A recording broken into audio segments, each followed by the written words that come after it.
are now entering Armbar Audio.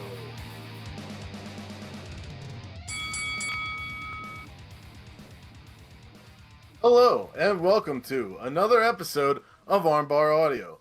I'm your host, Tim Farley, and not next to me is my trusted John companion. Kearns, what's up, everybody?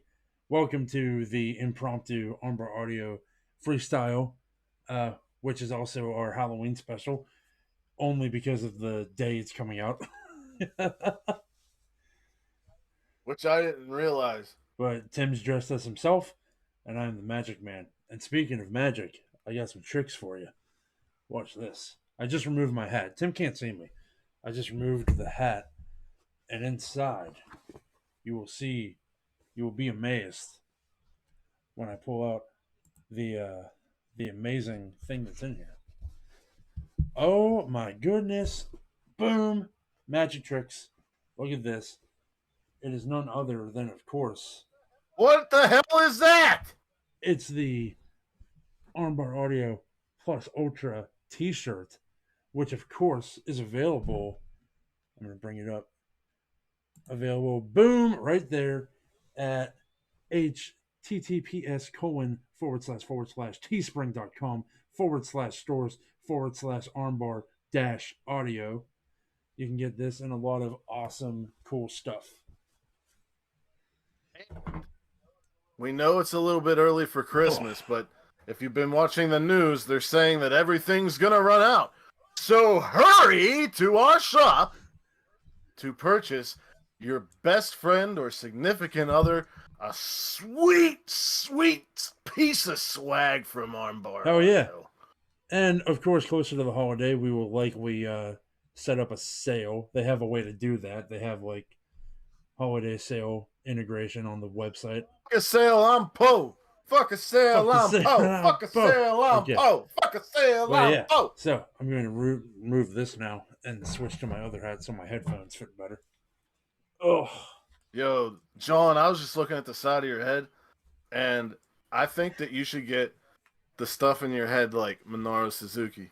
And I know a guy who could do it, if you have pictures. I always just go down to skin, but I've been thinking about getting something actually shaved in there. You should do the Suzuki that'd be pretty, thing, that'd be pretty cool. And then every time you enter the room, I have to play Cousin. Yeah. Oh, my God. You would not believe how actually hot this little thin-ass cape is. Well, yeah, that was the Halloween bit. You've had it on for about an hour. We've been fucking around for that's true. Here. But yeah, so there was your Halloween bit for the year. Hope you enjoyed it. So since this is the freestyle episode, the first subject I'm going to talk about is John's inadequate breasts. They are not really pleasurable to me anymore. They're not up to par. After, like Jada Pinkett Smith says, after you're in a long relationship, the sex just kind of dies down. Right. I'm just kidding, but seriously, fuck Jada Pinkett Smith. He should drop her last name, that name, because last year she cut off his fucking balls. Now she's pretty much trying to drive a fucking stake through his heart. Like, what the fuck did this guy do to you, bitch? You're not wrong. But that has nothing to do with wrestling. It's just been on my mind lately. No, I get it. Because I fucking hate her. So, Tim, we both brought some topics today to talk about in the world of professional wrestling, as this is the freestyle. It's the episode where we talk about hot topics in the world of pro wrestling. And there's kind of a lot going on right now. Yeah, and they're not just hot topics. They're hot topics that we think are hot topics. So if you're looking for me to talk about Mandy Rose and Gigi Dolan and Jesse James winning titles, or some bullshit about Tommaso Ciampa and Sami Zayn, you could watch somebody else's channel. They are hot topics. Does Sid still do NXT reviews? Sid doesn't even do his channel anymore. What's the last thing he's done? Does he not do anything anymore? He's taking a hiatus. All right. Well, when he comes back, we got to get his ass on the show.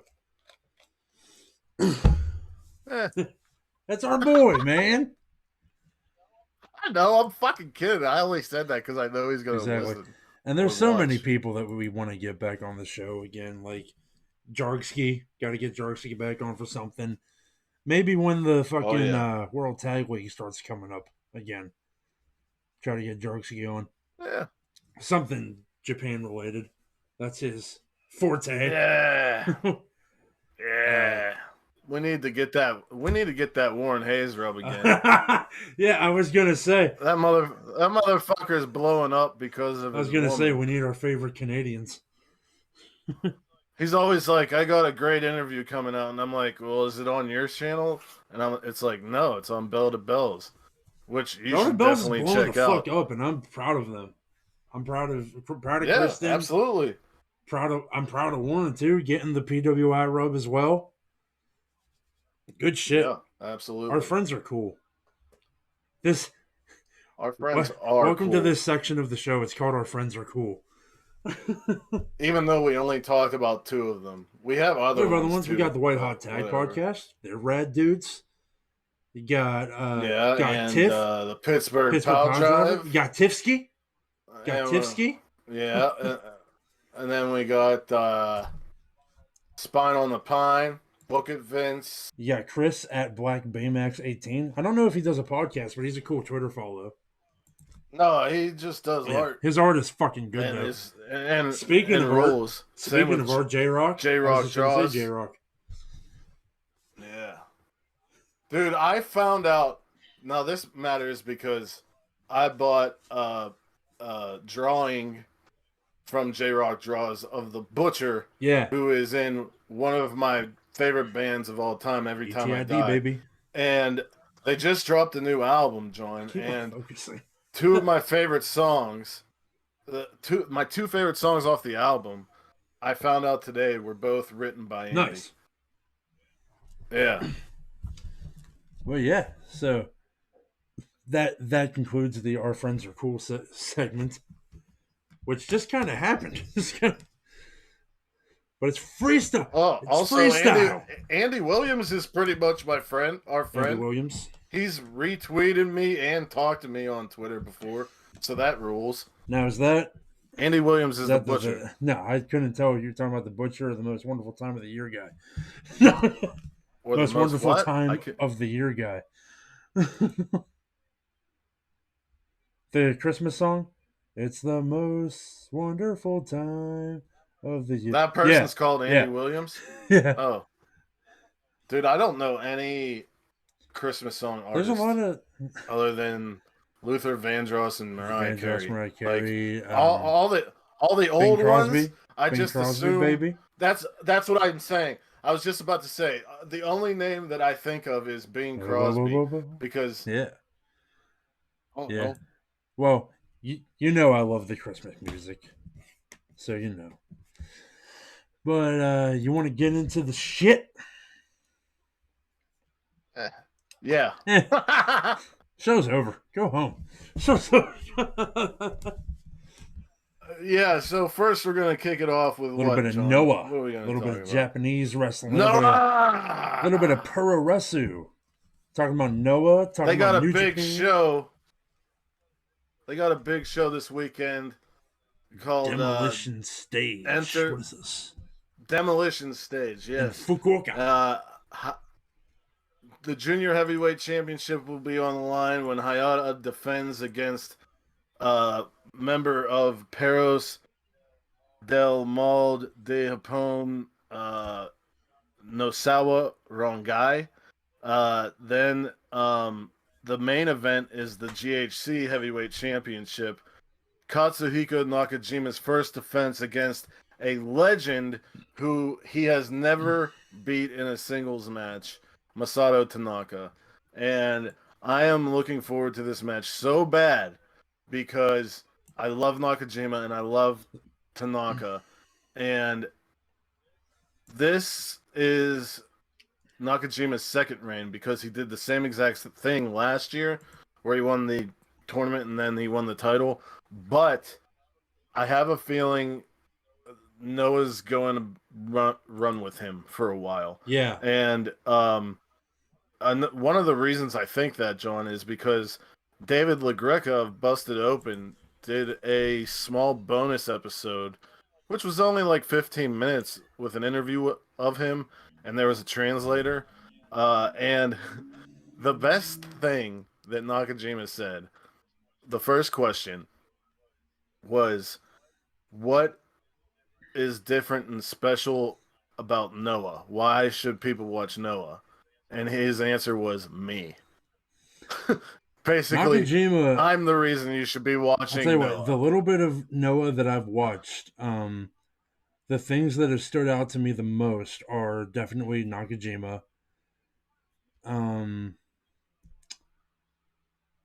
Pretty much all. You like Ken, What's his name? Keno. I like Keno.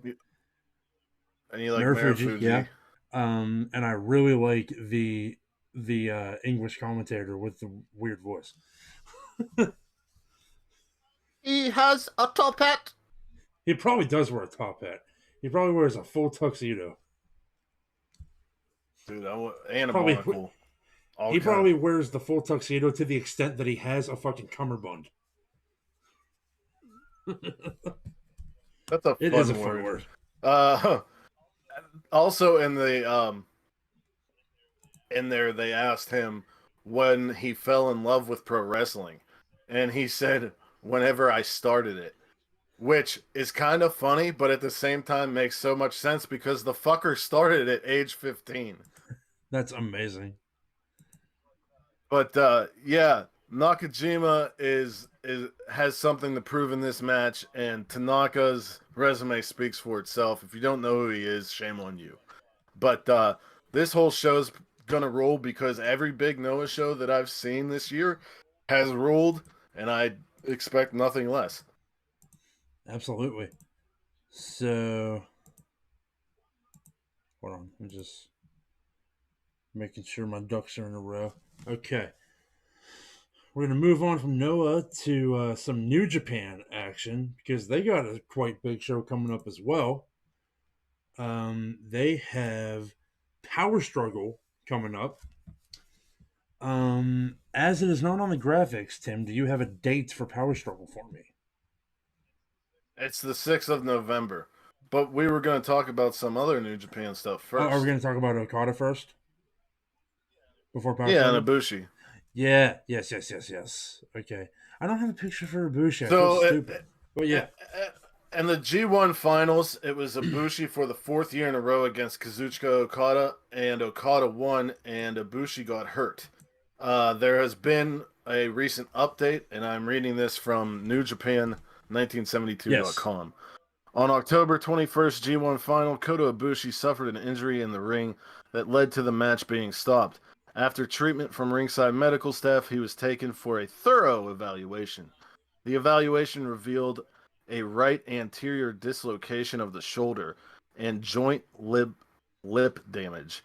Recovery is expected to take 2 months.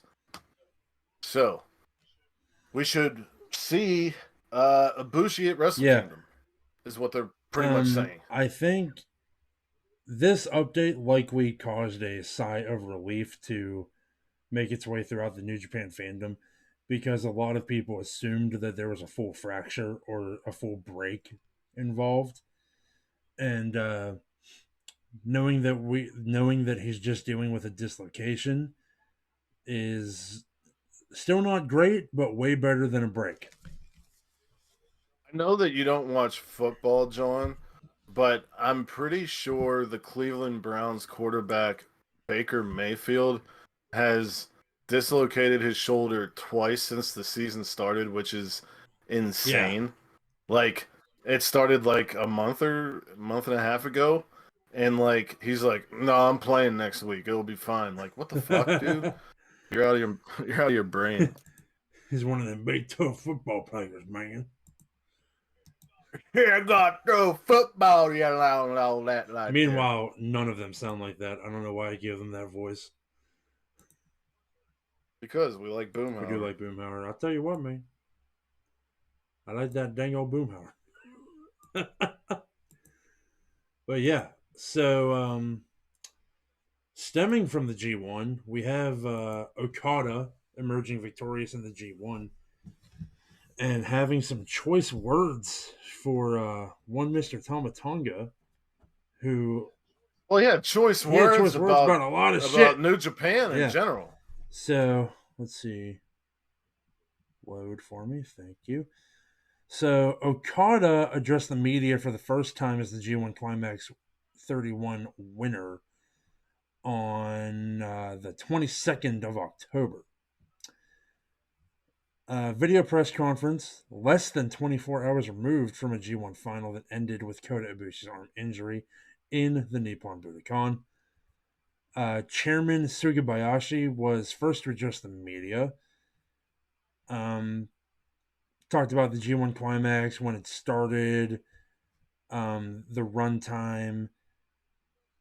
Talked about the COVID protocols and how cooperative the fans were, and they were able to do the whole thing without a hitch, and they were very appreciative.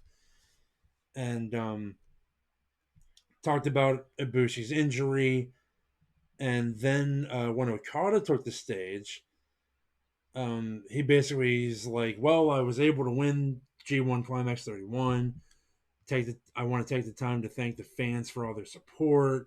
Now it's behind us. Looking back on the last month, I think it was definitely a fulfilling experience, is what he said. And talked about Ibushi's injury, because I don't know if anybody saw the picture floating around social media, but the picture after Okada won, where he was just clutching Ibushi's hand and just looked broken, in my opinion. Like, he just looked like he felt so bad about what had happened. Do you agree, Tim? Yeah. Yeah, I do. That picture spoke volumes. But when somebody, so one of the reporters asked, he said that last night Okada had talked about wanting the 4th generation IWGP Heavyweight Championship belt, and Okada says that he won the G1 and wants to face Ibushi again, but feels there should be something concrete to represent that. Says that he's not a champion and doesn't have anything to put up. The IWGP Heavyweight Championship that Ibushi retired, though, I'm not saying that people should call me the Xth Heavyweight Champion or anything, but he wants to hold that belt until Ibushi gets back. So that's interesting, isn't it, Tim? Very. And I love the idea. And he did bring it. I mean, he had it at one of those Road to Power Struggle shows. So it seems like they've gone ahead and did it for him. But he's holding that in place of the contract briefcase. But it seems that he still has that contract because he's putting it on the line against Tama Tonga at Power Struggle.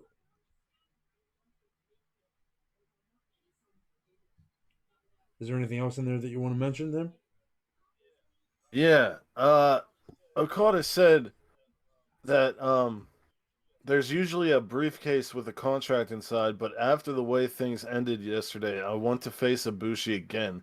And since Ibushi retired that title, I want it as proof of my promise to him to have a title belt instead of a contract. Which Okada is definitely the company man, the face of the company. Yeah. Like, the way he talks is, and the way he treats his opponents is just very admirable and respectful. Well, I don't know, because, and then especially in regards to Tama Tonga, Okada has been, I'd say, brutally honest. He usually is. Tama beat Okada. Yeah, Tama beat Okada in the G1. Tama Tonga had a fantastic Absolutely. G1. Even the matches he lost, like they should be making him a single star. And the fact that he's probably going to lose and that he's going to be thrown back into the tag tournament is a huge disservice to that man because he deserves more. His G1 was very, very impressive. But yeah, he's been Okada has been bringing some attitude to the backstage comments. And it's not exactly an unwelcome change, or maybe even just a return to the Rainmaker persona that we got going on here. What do you think? Yeah, he's showing out, man. He's trying to reclaim his place, in my opinion. Yeah. So we'll go from this and get into the Power Struggle card. Power Struggle is on November 6th, 2021. And we're not talking we're not about talking about the whole thing. We're undercard. talking about those sweet, sweet title bouts and those ones with Wrestle Kingdom implications. First thing we're talking about, we got the never open weight 6-man tag titles are on the line when Goto, Ishii, and Yoshihashi? Yes. I just blanked on his name. I almost said Yoshitatsu. Yeah. Oh God. Yes. No. Yes. Yes. Yes. But yeah. Goto, Ishii, Yoshihashi defending their titles against the House of Terror faction within Bullet Club. House of Torture. The House of Torture faction. Of course I know. And they're what it's called that because every time you watch an evil match, torture. It's fucking torture. Hey, let's go. Other than that one time in the G1 where Jeff Cobb beat the fuck out of him. Oh yeah. But yeah, it's evil, huge, and fuck. Okay. Yo. Damn it. John, I could read them off. I'm looking. I know. I'm trying, but I challenge myself to remember which is which. And you every lose. Time. Every fucking time. Show enough. But yeah. What do you think about this, John? Because I have some conflicting thoughts. I don't really have any thoughts when it comes to the 6-man belts in New Japan ever, really. But well, see, that's the thing. Before this team held those titles, they really didn't fucking matter. But this team has brought prestige to these belts. Right. And Yoshihashi I haven't watched enough recently. Has been improving. Have a thought, I guess. Yoshihashi has been improving immensely. His Goto G1 was great. Goto's G1 wasn't that good, but he made up for it on the last night by beating Tama Tonga. Ishii is always, solid in the G1. He's in the mix. Getting with Ishii. Right. But then you look at the other team. And this is a place on the card where evil belongs. Number one. Also, they've been trying to shove evil down our throats. And with Show turning at Grand Slam and such, I'm torn on who's going to win here because this could be maybe the first big feud for that 6-man title. Yeah. I think House of Torture takes it, but Ishii, Hashi, and Goto won't be done. Yeah, and I agree with you on House of Torture taking it because they clearly want this evil experiment to work, so they need to do something. Well, I think it's more about Show. At this point, the reason why I'm picking it's more about is show. it's more Yeah. for show. Because you know, he deserves a lot. He does. And the junior heavyweight scene, you know, we're gonna get the best of Super Juniors during World Tag League, which I'm looking forward to. Looking way more forward to best of Super Juniors. I have a feeling I know who's gonna win and what the match is gonna be at Wrestle Kingdom. So show having this title for now suffices. Yeah.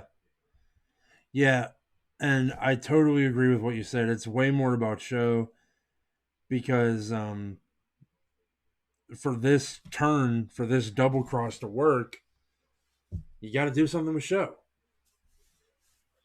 Yeah, you gotta push them, and you gotta push them. It's a shame because like they really couldn't do anything right after it happened because they had to go into the G1 and that's all heavyweights. So this is the time to do it. He could have easily been in Chase's spot. I mean, he could have been in Chase's spot, but they really don't like putting juniors in there. They put Takagi in it, but the storyline with Takagi I don't know. Was, I think in New Japan, it's like once you do so much in the junior division, or once they think you're ready, they'll put you there anyway. And Sho is not at that level yet, in my opinion. I mean, he is.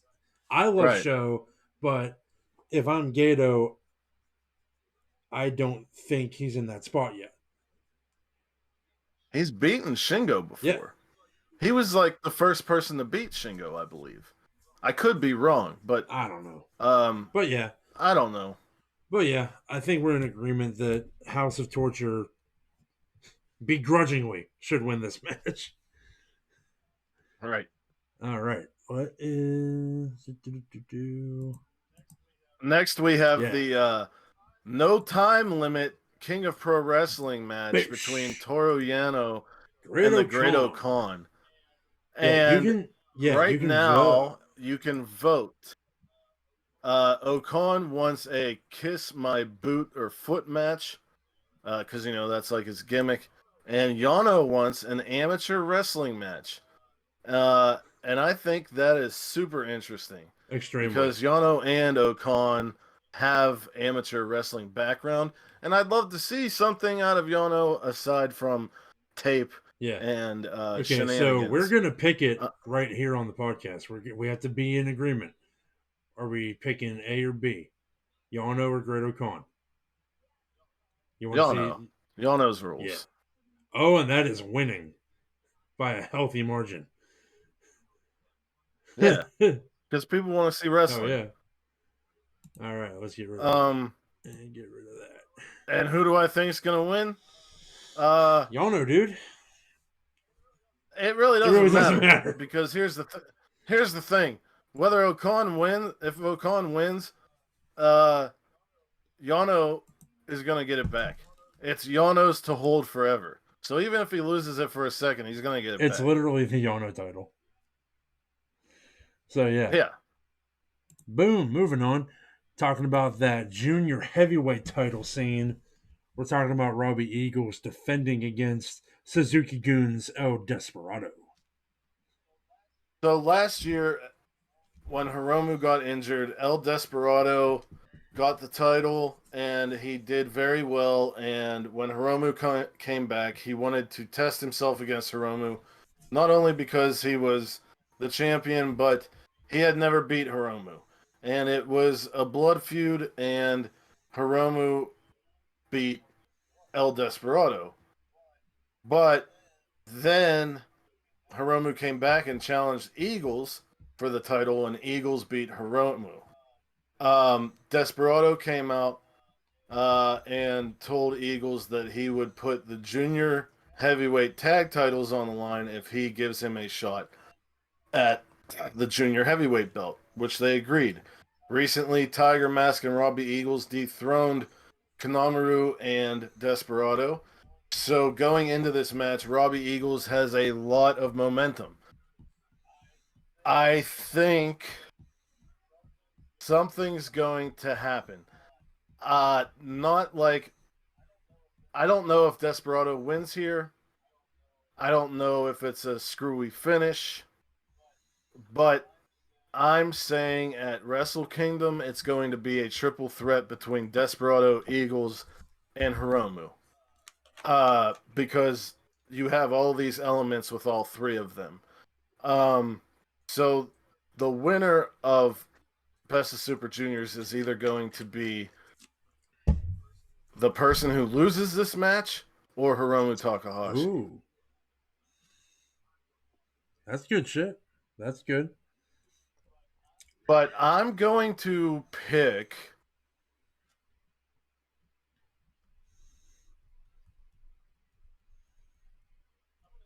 I'm going to pick Desperado because Eagles has the win over Hiromu. Yeah. Desperado doesn't. But if Desperado has the win over Eagles, it makes it more interesting and more of a it backs my theory. Exactly. I totally agree too. Everything you said, fantastic. I totally agree. Yeah, I'm going Desperado. Thanks, John. The stream paused, by the way. So if you move your screen, I can't see. Paused. Yeah, like in Discord. Is it back now? Yeah. That was weird. Yeah. Okay. But yeah, we're going to do boom. All right, here we go. Big fight feel. We got Hiroshi Tanahashi defending that U.S. title against Kenta. John, you know what they say? Possession is 9/10 of the law. That's true. And Kenta is in possession of that title. That is true.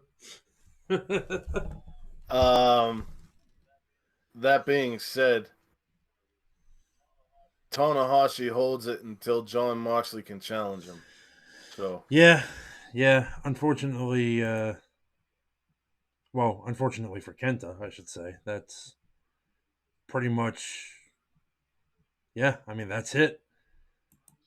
And if Shibata's coming back, and he said the next time I'll be in my in-ring gear, and he's not just going to do UWF style, right. Maybe after the match, Kenta and some of the Bullet Club beat on Tanahashi. Shibata runs down there and fucking kicks the shit out of Kenta. Picking up right where they wanted to start Kenta. Sounds good to me. I like that. So yeah, gotta go with Tanahashi. Fucking ace, man. Fucking ace. He's the ace. He's the fucking ace, man. You sounded like you didn't sound like Jay from Jay and Silent Bob, but that's like something he would say, and like the way he would say it. Yeah, I was thinking more like, you ever watch Hocus Pocus? Of course you have. Yeah. You know the two like douche guys? Right. Exactly. I was thinking about the blonde one. Well, yeah. We're going to talk about, we got, the match that we mentioned earlier. Kazuchika Okada putting the right to challenge for the heavyweight title up against Tama Tonga.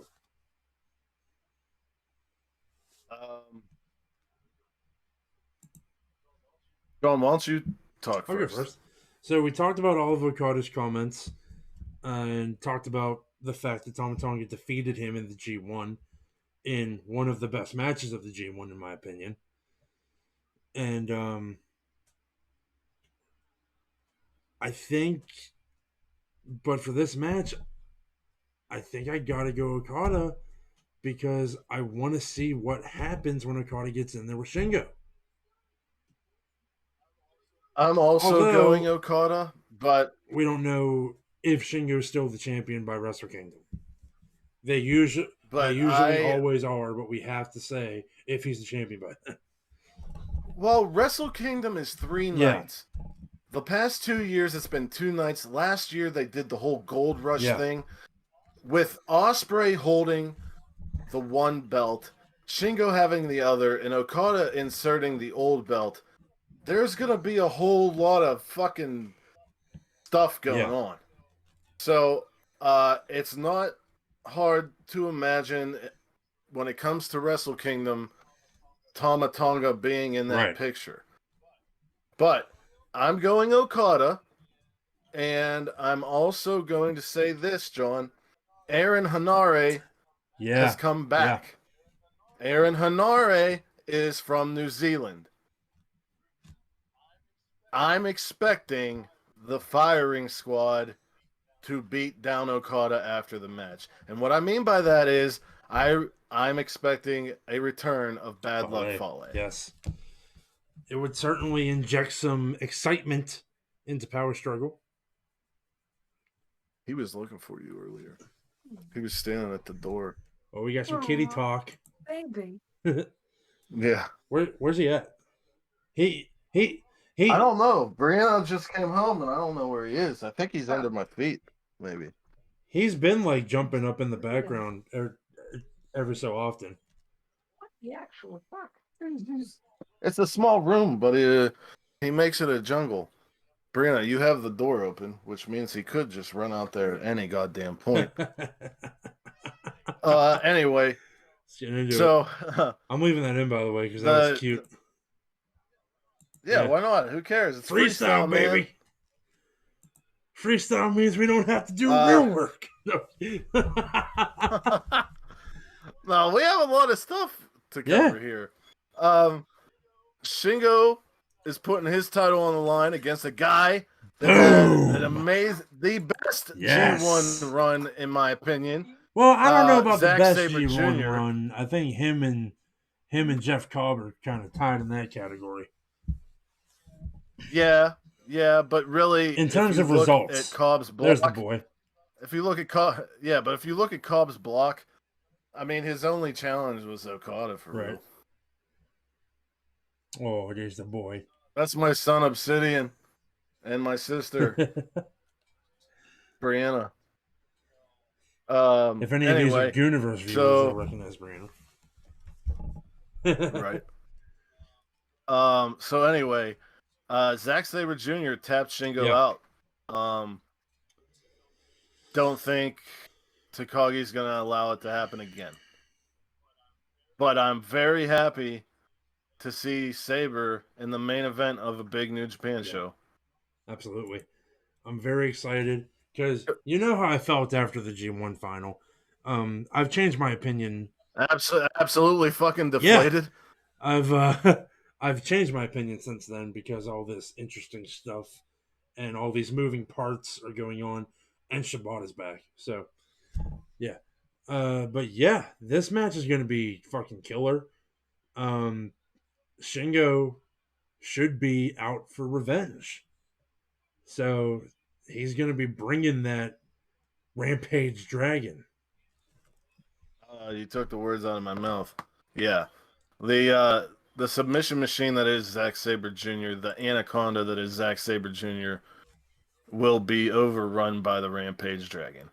Another little note about New Japan that I found out today, John, which I found very interesting. New Japan has not lost money during the pandemic. They didn't ask anyone to take a pay cut. The only way the pandemic affected them business-wise was that they weren't able to sign people that they wanted to. So that's actually really cool. Like, from a business standpoint, that's awesome. Because, some of those guys are making a fuck ton of money. But we are going to move on from the land of the rising sun.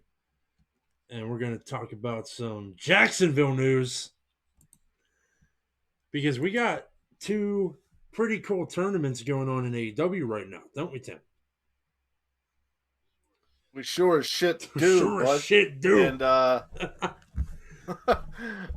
they both culminating at Full Gear, or is only one of them? I don't know about the TBS one, but the World Title Eliminator is. I'd imagine the TBS one is.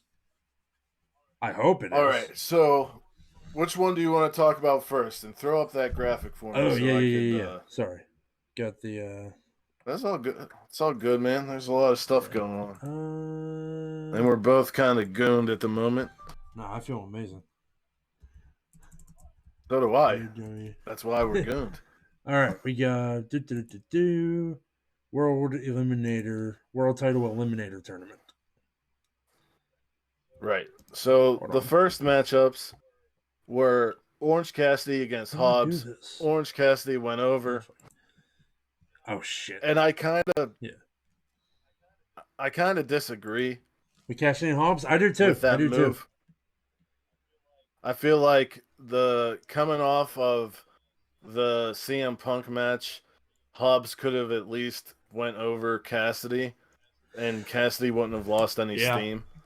On the other side, we had Dustin and Bryan Danielson. Of course, Danielson went over. Bryan Danielson was going to go.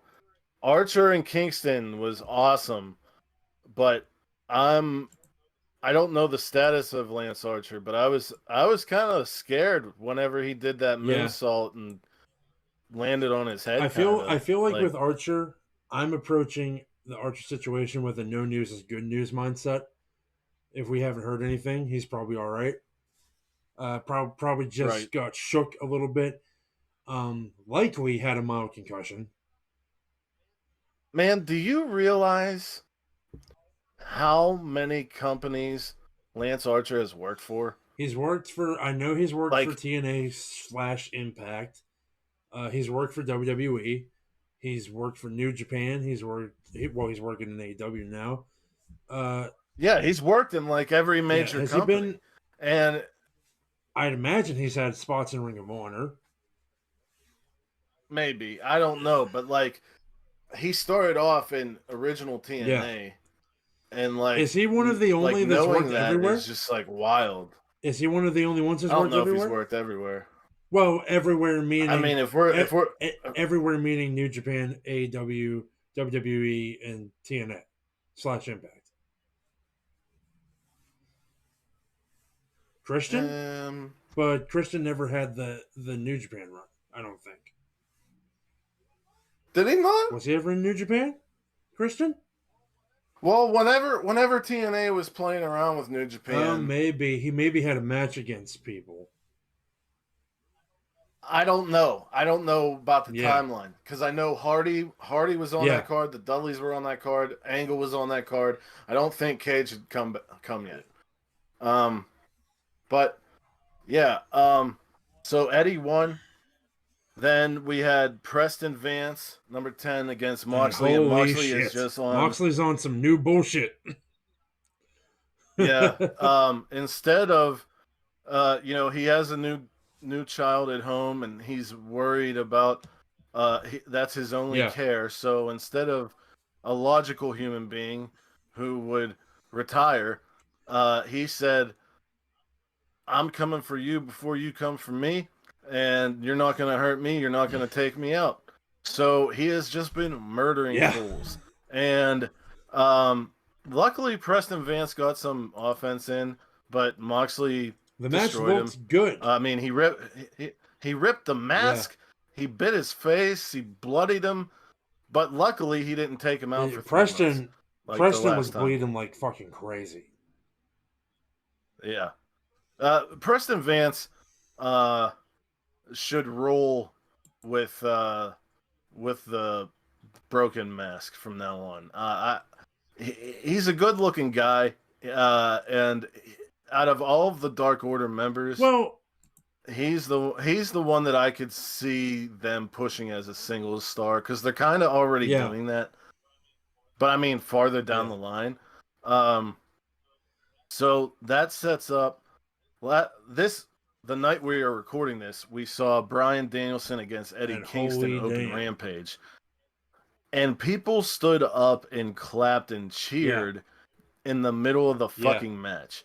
So for anybody who says Eddie's good on the mic but he can't wrestle, watch that fucking match and try and tell me that again. But what was interesting, John, about that match was Eddie was Brian had him in a triangle choke, and Eddie gave him the finger, and he was trying to punch out of it, but Danielson kept elbowing him in the head, and he finally fell asleep. We cut to CM Punk with Tony Schiavone, and they're basically they're not really giving CM Punk a solid feud right now. He's just kind of doing whatever. Eddie Kingston comes back. He's pissed off.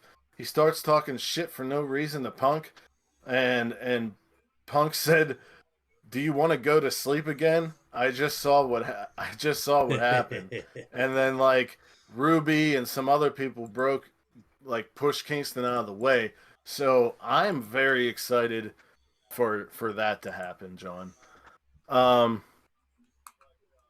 the match that will be on Dynamite, I assume it's going to be on Dynamite, right?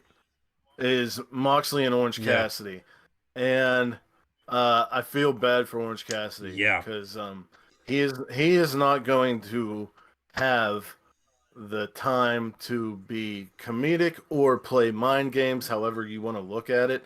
The little kicks, the sloth stuff is not going to happen. This may be an entire fucking squash. And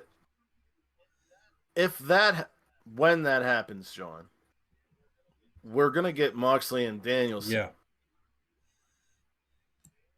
Danielson said in his promo before facing Kingston that Eddie Kingston and Jon Moxley are the toughest wrestlers he knows, but he's better. If it comes down to Moxley and Danielson, which is most likely, who do you think is going to win? So,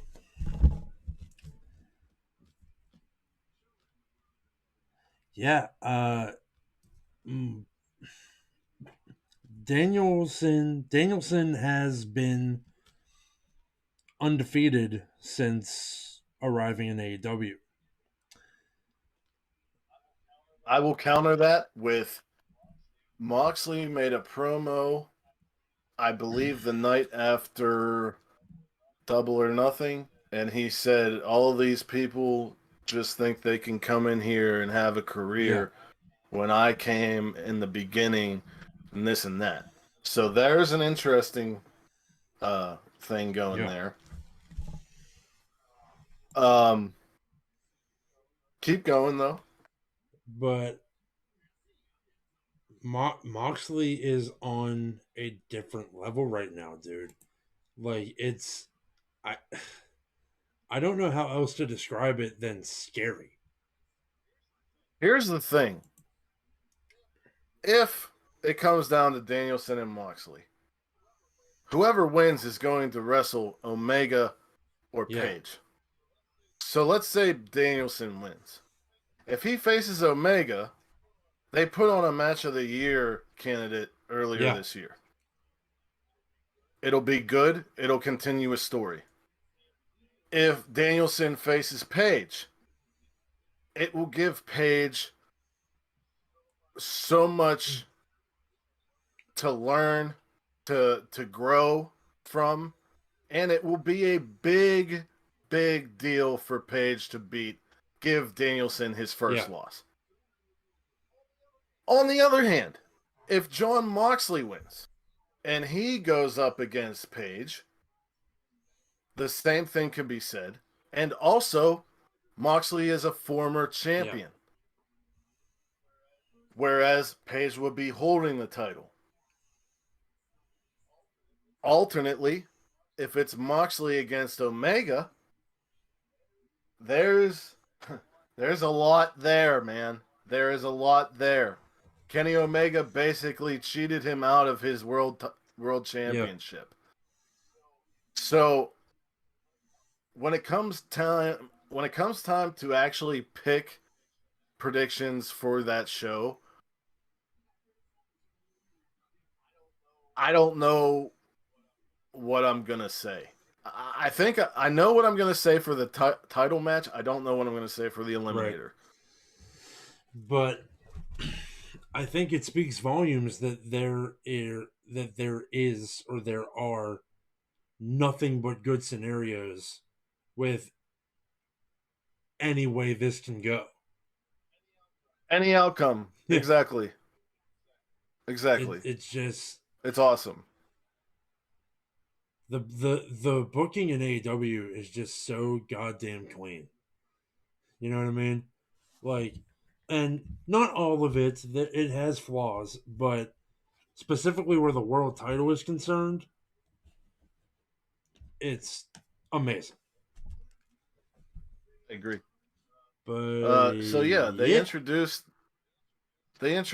a secondary women's title, much like the TNT Championship. It is the TBS Championship. Um, the number 2 through 5 yeah, ranked females got got buys automatic. into the second round, and that was Thunder Rosa, Jade Cargill, Nyla Rose, and Chris Statlander. That's In the better. first round, we have already seen Serena Deeb lose to Hikaru Shida. Shida got her 50th win in a fantastic fucking match. I'm loving them right now. I'm loving I the love new attitude on Serena. Deeb. Yeah. We had Penelope Ford and Ruby Soho in a pretty good match, and Ruby went on. So in the second round, we're going to have Chris against Ruby and Nyla and Shida, which reignites a long feud. We still have yet to see 2 of the other first round matches. Thunder Rosa will be either facing Anna Jay or Jamie Hayter. And when we were first discussing this, when it was announced, John, this was the only match that I did not have a winner, because it could go either way. Jamie Hayter comes into AEW with a lot of steam. She's put with the world champion. But Anna Jay, since coming back from injury, I think has had only one loss, and she's on fire. Thunder Rosa's a face. Yeah.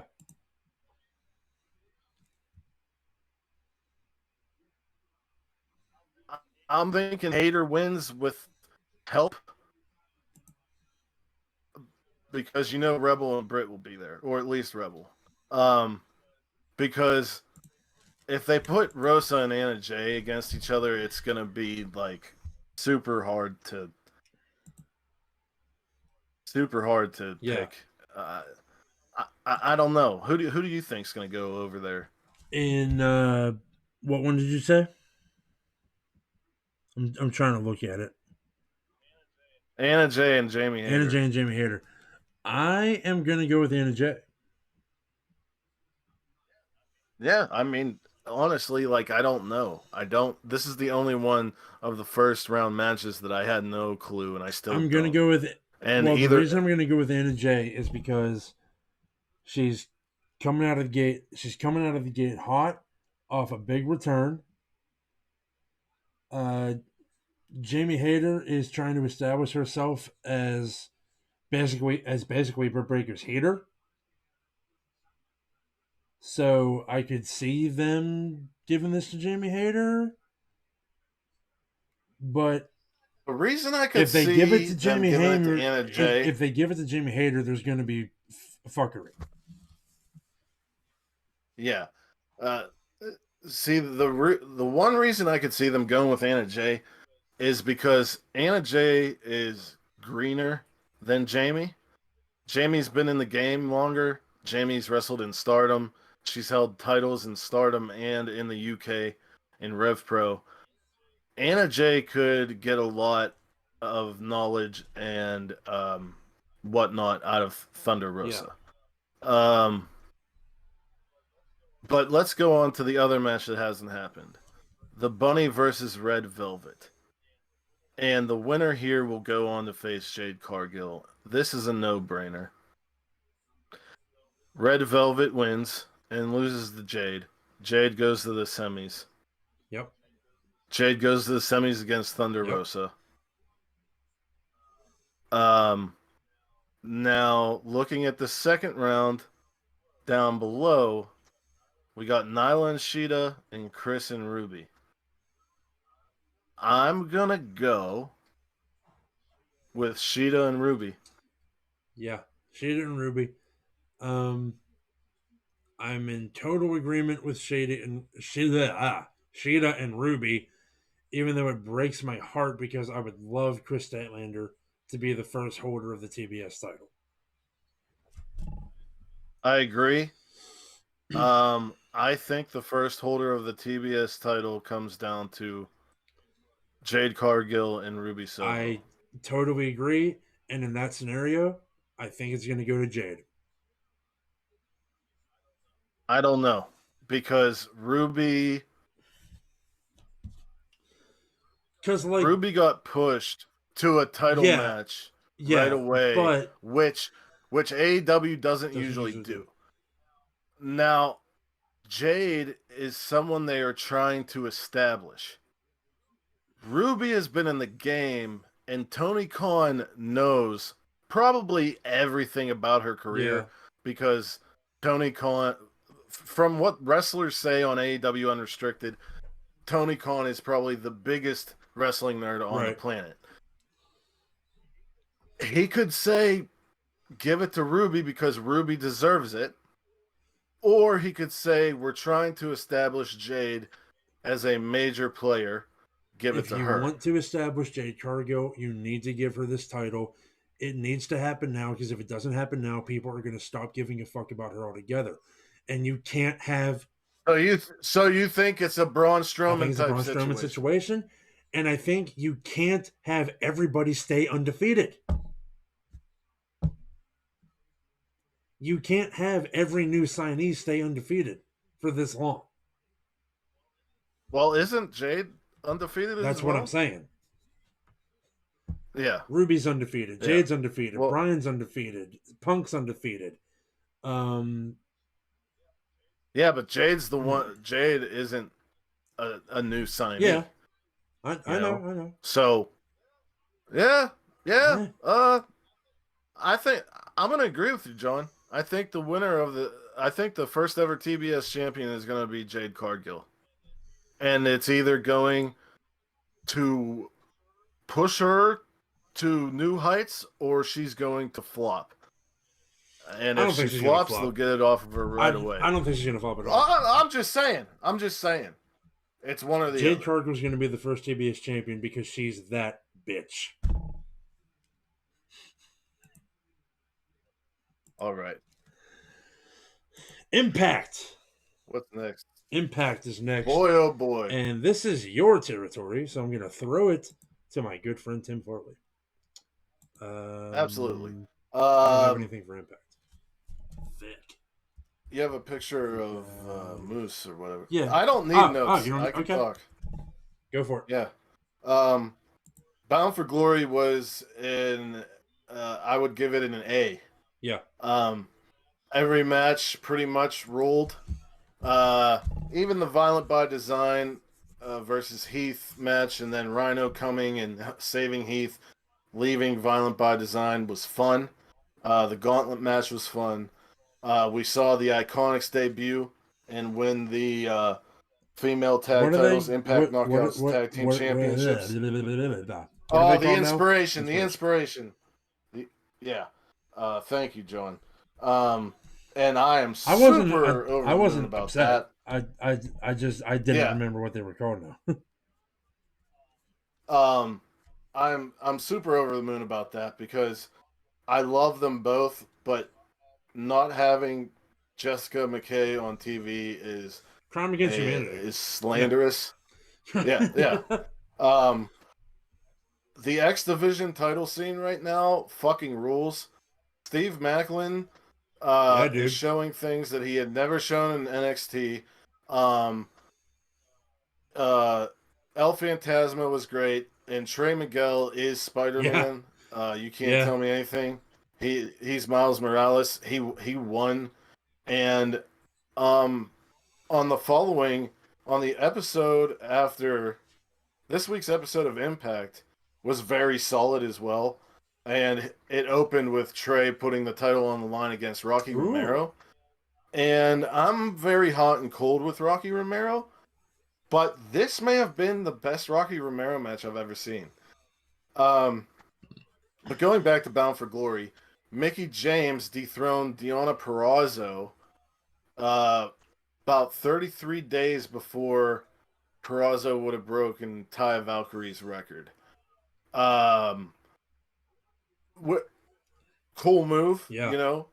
Let Taya have Yeah. that because, you know, she's in her late 30s now, and she's not going to go very far with WWE. And I don't mean that in a bad way. Like, she's going to be featured. She's going to be in the scene, but they're not going to push her to the moon. So don't she push can anyone always to the say, moon you anymore. know, unless you're Rick Steiner's son. Cameron Grimes has been talking about But going to the moon forever, and he's never going to get there. yeah, Cameron Grimes rules. That's what I'm saying. But anyway, No, I love him. That's why I wear this hat. yeah, he went over. What's his name? L.A. Knight. L.A. Knight. Yeah. But anyway, so the main event caused a lot of commotion, rightfully so, online. Josh Alexander, the Iron Man, one of the best wrestlers on the planet, who has worked his ass off, who up until about a couple of months ago still had a day job where he was working overtime. He wrestled Christian Cage for the Impact title.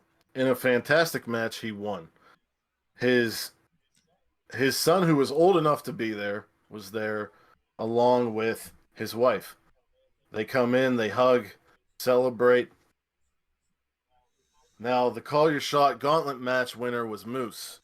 Moose went in with an alliance with Morrissey and threw him out near the end. It came down to a singles match between Cardona and Moose won.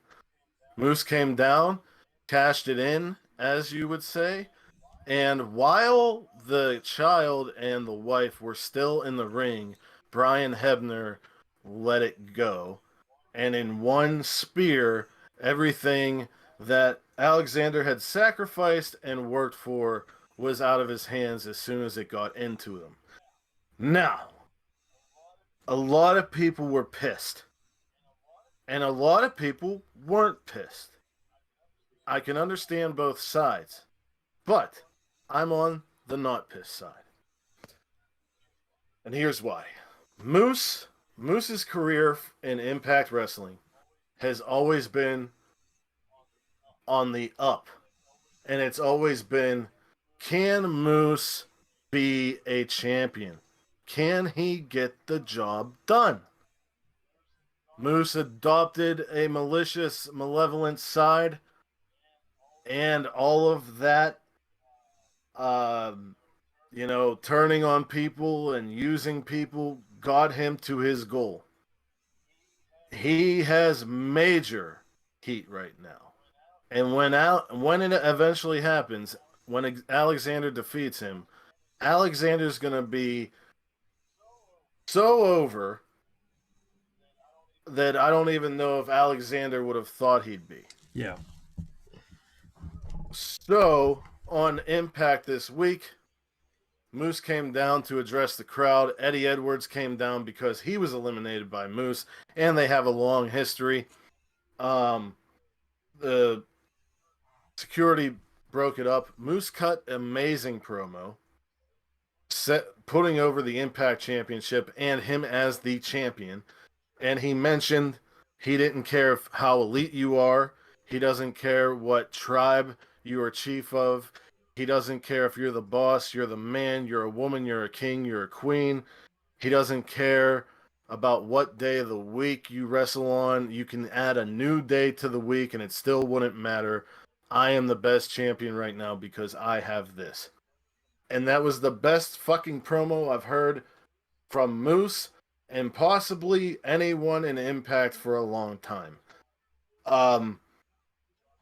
Josh Alexander then came down. Well, didn't come down. Came out through the crowd, Germaned him, and Moose ran into the crowd, and Minoru Suzuki came out, and Minoru and Alexander exchanged forearms.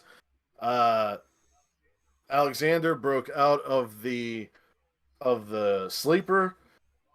Minoru broke out of the ankle lock. Scott D'Amore gets bombarded by Cardona, Edwards, saying they want a shot. Scott says, look, next week we'll have a 6-man match. You, Alexander, and you against Moose. And if he can find 2 people, if he can't, I don't care. You all 3 can face him. And as soon as that happened, he hears something in the background. He rushes, and Josh Alexander is about to beat the bricks off of Brian Hebner. Scott D'Amore talks him down and tells him, I want you to be the face of this company.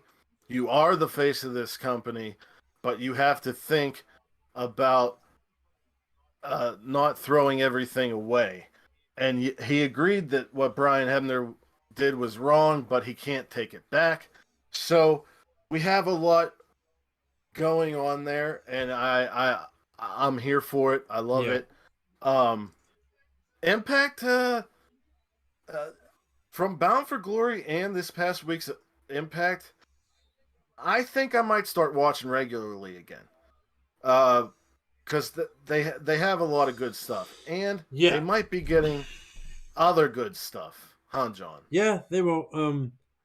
All I was going to say about Impact is, from hearing you talk about it, whenever you do, Impact has sort of this like up and down sort of roller coaster thing that they do, where like it can be really good, but it can be just as shit. But you know what? But that happens. I'll tell you why.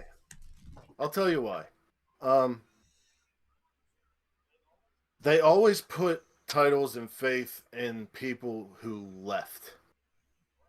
Right now they have Josh Alexander and Moose, Cardona, Eddie, all in the heavyweight title scene. You got Morrissey, you got Macklin, you got Trey, you got a whole plethora of great talent who could have left, but they haven't. Yeah. And there's new people coming too. And, you know, I think we're not going to see a downslope for a while because Moose is in it for the long haul. Alexander's in it for the long haul. Jordan Grace is in it for the long haul. Ellering's for the long haul. Tasha Steeles, Rosemary, Havoc, Sammy, Eddie, Cardona, Chelsea Green, fucking everybody there right now are people that Impact can trust. They're people that they can trust. That's what it is. Exactly. Because Impact has been stabbed in the fucking back by so many people. I mean, but I don't know if I would call it stabbed in the back, but yeah. Yeah, you know what I'm saying? Like you can't fault guys and girls going elsewhere for more money for reasons, for a lot of different reasons. You know, other people they want to face, they've done everything they could there. They want to make a better home and home life for their family, etc., etc. You can't fault them, but at the same time, Trey could have left with his buddies. He chose not to. Moose definitely could have left. He didn't.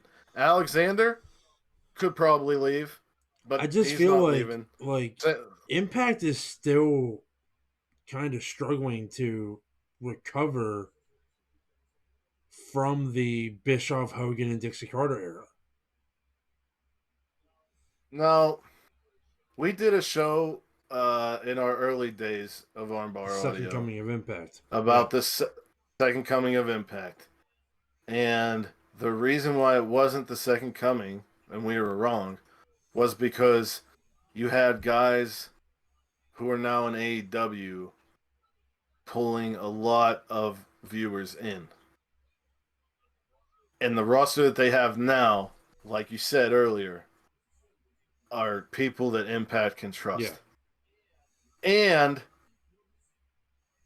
our next topic, our last topic, Yeah, we're that we were rounding gonna off the talk freestyle this week with will probably help Impact. Definitely. It'll help a lot of companies, to be perfectly honest. It's already helping We're going to GCW, talk brother. about that a little bit. But probably the hottest topic in wrestling right now is what is going on with Ring of Honor. Now, if you're watching this and you're thinking, oh, hot topics in pro wrestling, bet they're going to talk about Ring of Honor. This is it. Because this news broke literally like yesterday or a day ago, 2 days ago. yeah, it was either a day But or 2 days ago. It's recent and it's fucking crazy. Major. Now, John, why don't you give the rundown? Okay, so then I'll give opinions. Okay, so the quick rundown for as far as I remember what it, you read from what I read, is that Ring of Honor pretty much came out and said that they are going to continue to run up until Final Battle. They're going to put on Final Battle, and then they're taking a break. They're going on hiatus until March 2022. or April. March or April 2022. And they want to do Super They Card want of to do Honor Super then. Card of Honor then. But nothing in between. They want to reimagine the company or the brand or whatever. Yeah, that's part of the rundown that you asked me to give. Right. Yeah. But yeah, they want to reimagine the brand. They want to work out some kinks. But this announcement came with some stuff that was kind of weird. They released every contracted wrestler that they have and said that they will continue to receive their normal paychecks until March or April 2022. And the people who signed all the way till past Final Battle will get it. The people, and then the other people are going to have meetings and figure it out. But the biggest thing is that they said that they weren't going to stop anybody, or that their people could start taking independent dates and dates at other companies immediately. So none of that non-compete stupid horse shit that comes from Connecticut. And a lot of the tweets from Ring of Honor wrestlers made it sound like there was no future for them there. Yeah. Anymore. We already had the newly christened GCW tag team champions be called out by FTR. And Briscoe said, your boss knows how to contact us. There's a lot of people talking about a lot of stuff. We talked about Jonathan Gresham and Bryan Danielson. Yeah, Shane Taylor seems to have implied that Shane Taylor Promotions is going to go on the move. Which is great. Places. I hope they show up in New Japan, because Shane Taylor has been saying there's no better 3-man squad, and have him face the never 6-man champs. I'd also like to see Shane Taylor in Impact. I'd also like to see him go for the never title himself. You got a plethora of talent there, like Roosh, Dragon Lee, Bandito. And I was gonna say, speaking of Bandito, GCW, quick on the draw, has booked Bandito for 3 shows in December, and they also booked Brody King for a show at the end of November. And they already have a working relationship with Alex Zane and Jonathan Gresham, so I would expect to see more of them.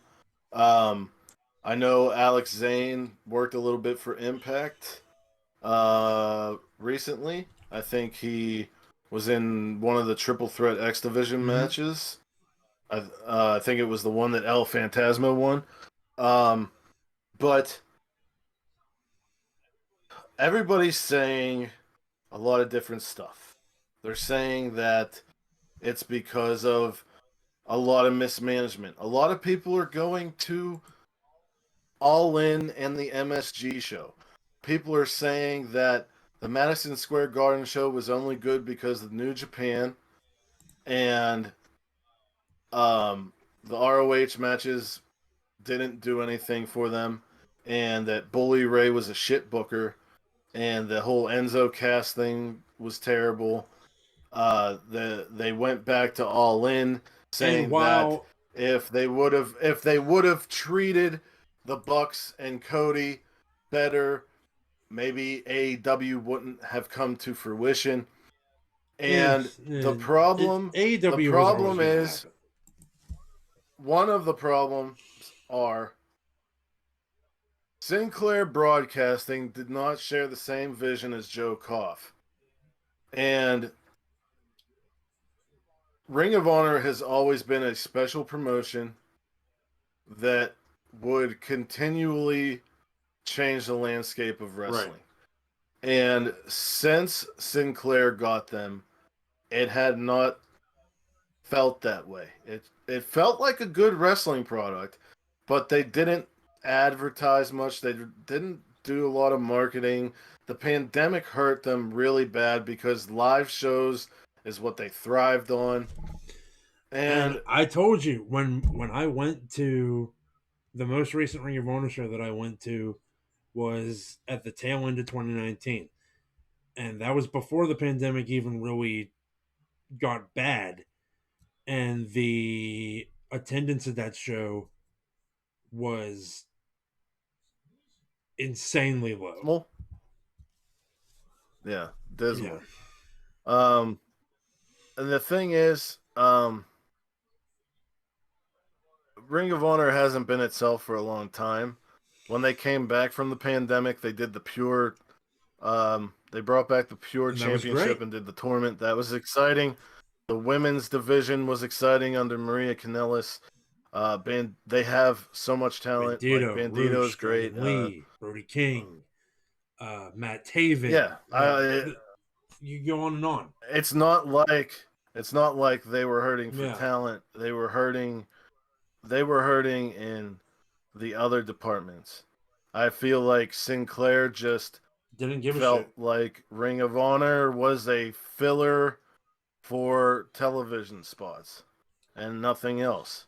And then, John, we found out something that people aren't talking about. But it is worth noting that a lot of the problems that fans have had with Ring of Honor most recently seem to not really have anything to do with Ring of Honor. They all seem to have to do a lot with Sinclair. Right.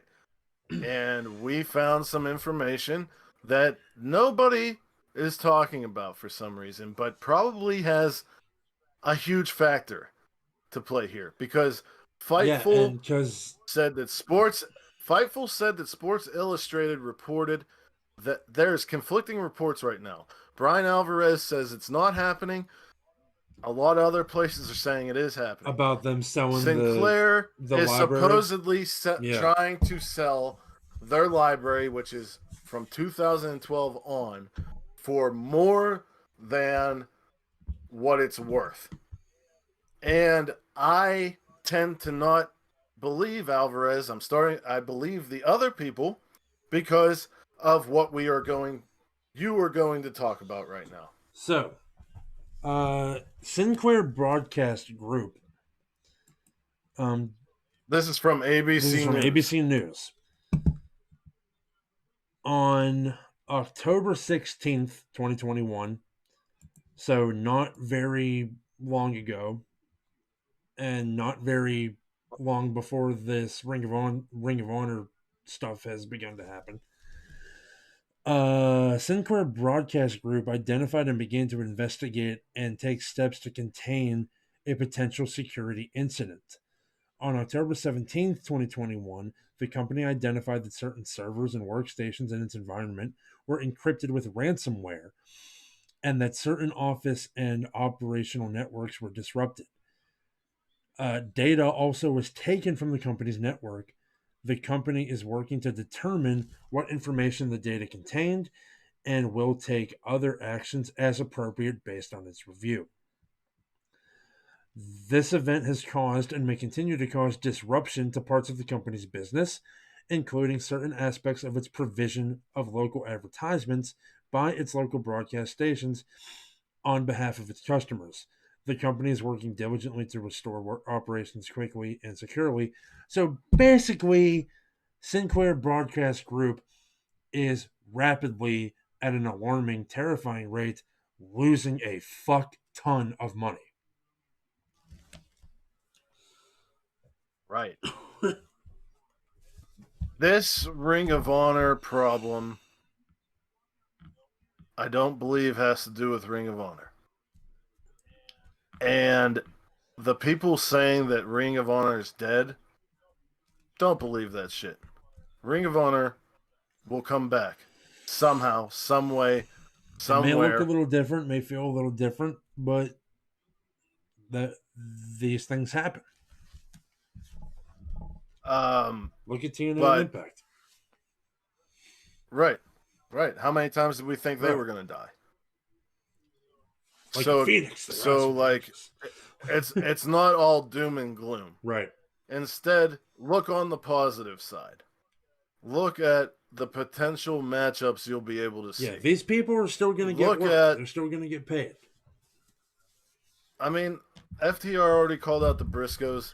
You know Tony Khan has his eye on Bandito and Dragon Lee, and probably Roosh too, because of Andrade, and because they're fucking awesome, and Brody King, because he's PWG tag champion with Malachi.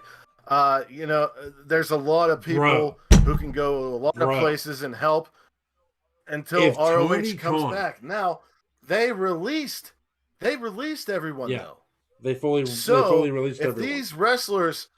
If these wrestlers find a home somewhere else, ROH has to begin from the ground up. Which isn't undoable, in my opinion. No, because Ring of Honor. Think of the crop of talent that the name holds weight, and the name holds sentimental CM value. Punk, CM Punk, Bryan Danielson, Samoa Joe, Cesaro, Chris Hero, then Low Key, Homicide. You know, you would have never heard about these guys if it wasn't for Ring of Honor. Seth Rollins. I mean, the list goes on and on. But also, the name holds weight because of that, but also a lot of fans were exposed for the first time to Japanese wrestling due to Ring of Honor.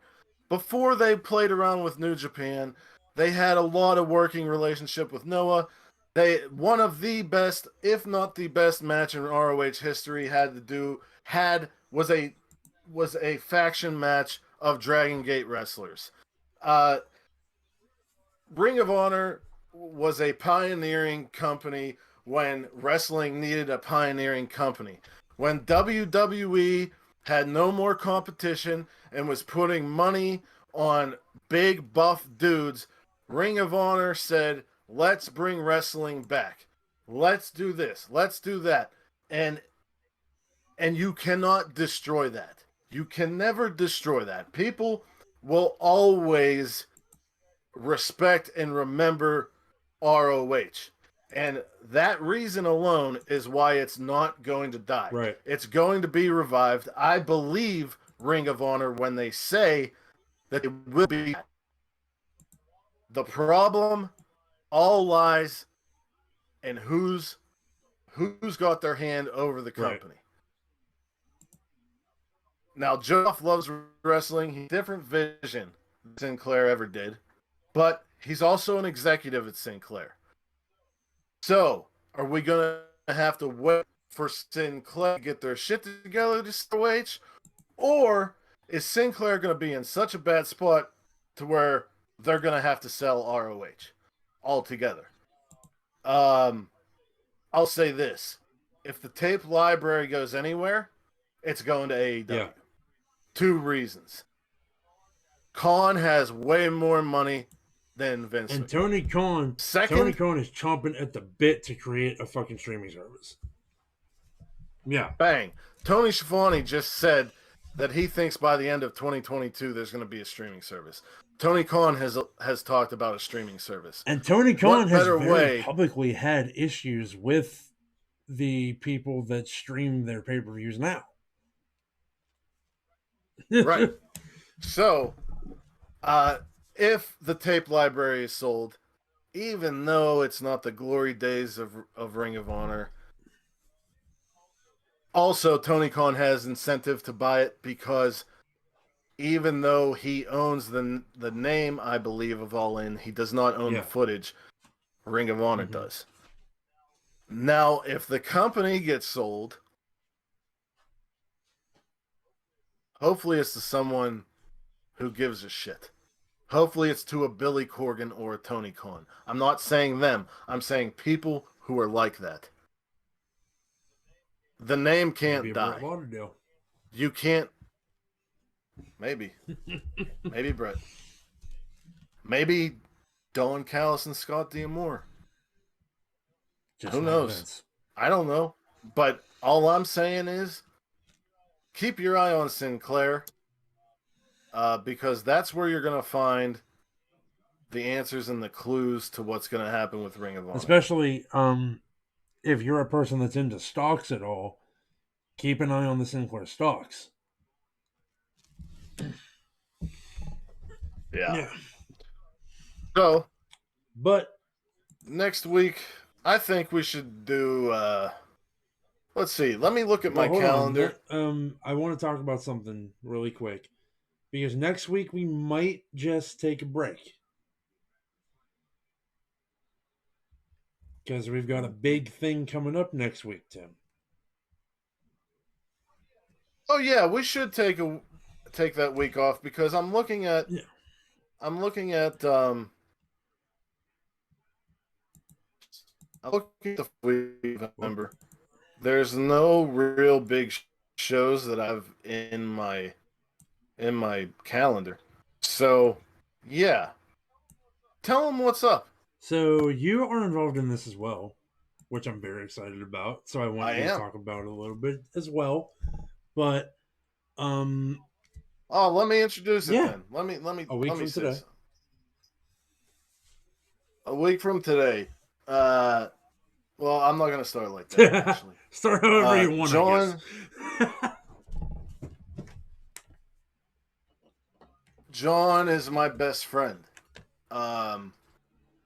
and the thing that he does that makes me most proud of him is that he involves himself in something called Extra Life, where he streams playing video games or anything really.